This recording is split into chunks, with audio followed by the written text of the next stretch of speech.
bienvenue pour la suite des méditations de la Semaine Sainte. Aujourd'hui, jeudi saint, nous aurons 2 méditations. Nous commencerons par celle de la Cène et plus tard, vous pourrez consulter une seconde méditation concernant l'épisode de Jésus au jardin de Gethsémani.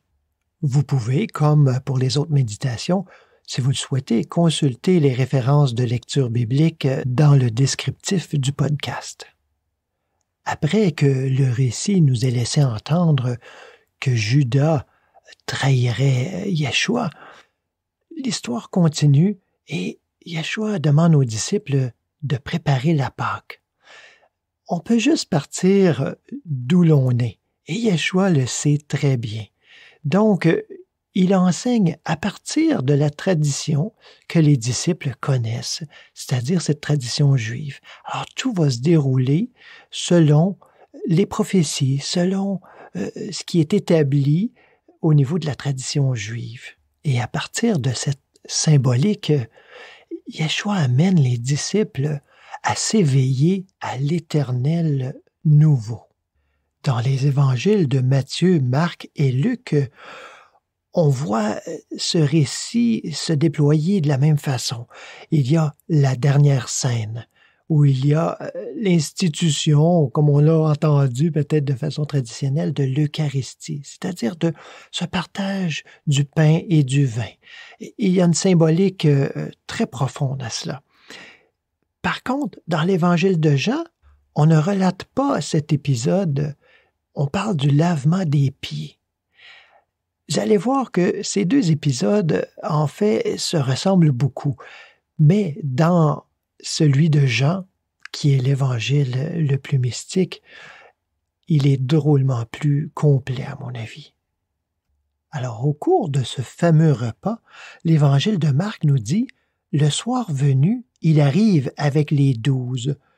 Pendant qu'ils étaient à table et qu'ils mangeaient, Yeshua dit « Amen, je vous le dis, l'un de vous qui mange avec moi me livrera. » Attristés, ils se mirent à lui dire l'un après l'autre, « Est-ce moi? » Il leur répondit, « C'est l'un des 12, celui qui met avec moi la main dans le plat. » Ce passage est raconté différemment dans les divers évangiles. Mais Marc ne nous raconte pas l'histoire d'une façon aussi directe, c'est-à-dire où Yeshua nomme ou pointe quasi littéralement Judas en disant « c'est lui ». Il fait dire à Yeshua « c'est celui qui a mis sa main dans le plat avec moi ». À l'époque, il était normal de tous manger dans le même plat. Alors, probablement que tous ont mis la main dans le plat. Et là, je trouve ça intéressant parce que ça invite tous les disciples, nous y compris, à se poser la question « Est-ce moi ?» Au cours du repas, Yeshua partage le pain.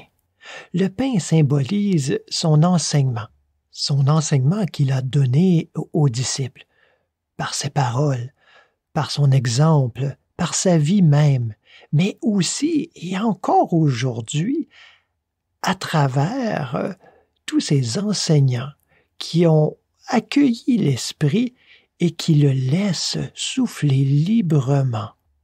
C'est cet enseignement que l'on retrouve parfois sous forme écrite, parfois sous forme vivante, par des paroles, par des rencontres. On pourrait dire que c'est la forme concrète, visible de Yeshua et son message. La manifestation du Christ. Et au cours de ce même repas, où il avait précédemment partagé le pain en disant que c'était son corps, c'est-à-dire cet aspect visible de l'enseignement. Il partage le vin, cet aspect plus subtil, et il dit que c'est son sang, c'est-à-dire l'essence même de son être. C'est l'esprit vivant, au-delà des mots, de la lettre et des exemples, mais qui ne peut pas ne pas se manifester par ces mots et ces exemples. Si on se taisait, ce seraient les pierres qui se mettraient à crier ce message. Bref, on pourrait dire que c'est une offrande de tout son être. Yeshua, mais le Christ qui s'offre toujours et encore pour nous à chaque instant, parce que c'est la parole de Dieu, c'est l'action, le verbe de Dieu. Dieu est conscience individuelle. Cette conscience individuelle est ce verbe que nous sommes. Dans l'Évangile de Jean, le récit avec le lavement des pieds est plus mystique, on pourrait dire dans un sens, mais aussi dans un autre sens, tellement concret et direct. Jean nous dit, Yeshua, qui sait que le Père a tout remis entre ses mains, qu'il est sorti de Dieu et qu'il s'en va à Dieu, se lève de table, se défait de ses vêtements et prend un linge qu'il attache comme un tablier. Puis il verse de l'eau dans une cuvette et se met à laver les pieds des disciples et à les essuyer avec le linge qui lui servait de tablier. Il vient donc à Simon-Pierre, qui lui dit, « Toi, Seigneur, tu me laves les pieds? » Yeshua lui répondit, « Ce que moi je suis en train de faire, toi tu ne le sais pas maintenant. Tu le sauras après. » Pierre lui dit, « Non, jamais, tu ne me laveras pas les pieds. » Yeshua lui répondit, « Si je ne te lave pas, tu n'as pas de part avec moi. » Simon-Pierre lui dit, « Alors, Seigneur, pas seulement mes pieds, mais aussi mes mains et ma tête. » Yeshua lui dit, « Celui qui s'est baigné n'a besoin de se laver que les pieds. Il est entièrement pur. Or, vous êtes purs, mais non pas tous. » Il savait, en effet, qui allait le livrer. C'est pourquoi il dit, « Vous n'êtes pas tous purs. » Après leur avoir lavé les pieds et avoir repris ses vêtements, il se remit à table et leur dit, « Savez-vous ce que j'ai fait pour vous? Vous m'appelez Maître et Seigneur, et vous avez raison, car je le suis. Si donc je vous ai lavé les pieds, moi le Seigneur et le Maître, vous aussi vous devez vous laver les pieds les uns aux autres. Car je vous ai donné l'exemple, afin que vous aussi vous fassiez comme moi j'ai fait pour vous. Amen, amen, je vous le dis, l'esclave n'est pas plus grand que son maître, ni l'apôtre plus grand que celui qui l'a envoyé. Si vous savez cela, heureux êtes-vous, pourvu que vous le fassiez. Ce n'est pas de vous tous que je le dis. Moi, je connais ceux que j'ai choisis, mais il faut que soit accomplie l'Écriture, qui dit « Celui qui mange mon pain a levé son talon contre moi. » Dès maintenant, je vous le dis, avant que la chose arrive, pour que lorsqu'elle arrivera, vous croyiez que moi, je suis. Amen, amen, je vous le dis. Qui reçoit celui que j'envoie, me reçoit, et qui me reçoit, reçoit celui qui m'a envoyé. Le Christ, à travers Yeshua, nous invite pas à faire les tapis pour que tout le monde s'essuie les pieds sur nous, mais plutôt à entrer de façon sensée, éclairée au service, et de prendre garde que ce ne soit pas de façon conditionnée. C'est ça qui reproche à Judas. Tu fais quelque chose pour quelque chose. C'est pas un service désintéressé. Et quand il leur dit, vous êtes déjà purs, vous êtes déjà lavés, vous vous êtes baignés, c'est traduit de différentes façons, il leur dit, vous avez intégré l'enseignement. Il s'agit juste de prendre garde à ce que vous vous mettiez au service de façon désintéressée. Et il leur donne ce nouveau commandement. Et il dit, c'est comme ça qu'on va vous reconnaître. C'est parce que vous vous aimez les uns les autres. Et il leur dit, maintenant je dois partir, mais vous ne pouvez pas venir là où je vais. Parce que chacun a sa manifestation et démonstration individuelle. Il reconnaît que ça, c'est sa démonstration à faire. Et Pierre qui dit, « Non, où tu vas, là, où tu vas? Je vais y aller. » Il dit, « Non, là où je vais, tu ne peux pas me suivre maintenant. Tu me suivras plus tard. » « Seigneur, lui dit Pierre, pourquoi ne puis-je pas te suivre maintenant? Je suis prêt à me défaire de ma vie pour toi. » Yeshua répondit, « Tu es prêt à te défaire de ta vie pour moi? Amen, amen, je te le dis, un coq n'aura pas chanté que tu m'auras renié 3 fois. Pierre ici représente cet aspect de conscience que nous avons tous, qui représente la fidélité.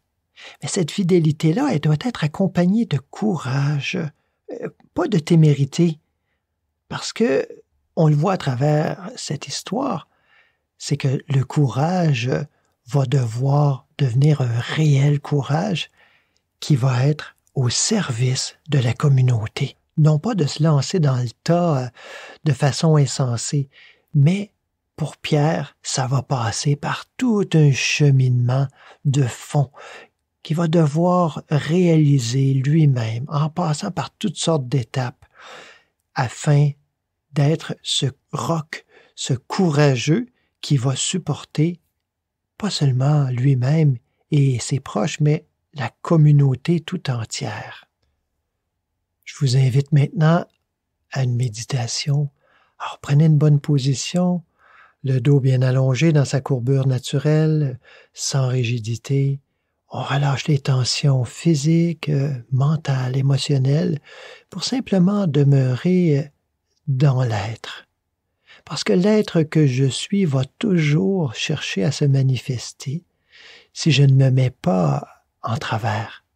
Alors, c'est pour ça que nous devons essayer d'être transparence, laisser la place, à partir de la parole, à partir de la vérité étudiée, comprise, méditée et éventuellement réalisée. On se laisse être transparent et on laisse la place complètement au divin à venir faire le travail, son travail. Prenons ensemble quelques minutes de silence.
Merci de vous être joint à moi pour cette méditation.